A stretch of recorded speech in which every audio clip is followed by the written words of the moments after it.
बाळ, फ्रीजमधून श्रीखंड काढ ना. आम्ही पूर्वी घरीच बनवायचो श्रीखंड. त्याची चवच वेगळी होती. आता काय सगळं रेडीमेड.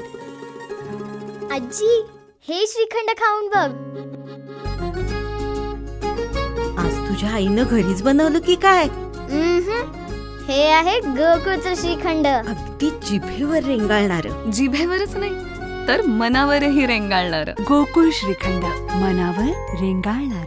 कोल्हापूरमध्ये मला 7 लाख रुपये खर्च सांगितलेला होता आणि मुश्रीफ साहेबांच्या हस्ते फ्रीमध्ये झालेला आहे.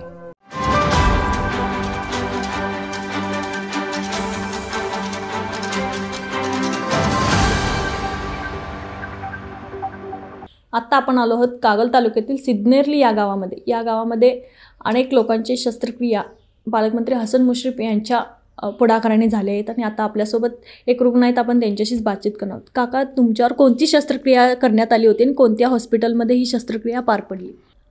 माझं ब्रेन ट्युमरचं ऑपरेशन झालं होतं आणि KEM हॉस्पिटलमध्ये झालेलं आहे, मुंबई.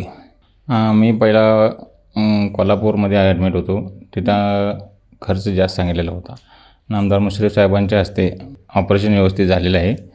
एकंदरीत पालकमंत्र्यांनी दिलेल्या सुविधामध्ये तुम्हाला लाभ काय मिळाला? कोल्हापूरमध्ये मला 7 लाख रुपये खर्च सांगितलेला होता आणि मुश्रीफ साहेबांच्या हस्ते फ्रीमध्ये झालेला आहे.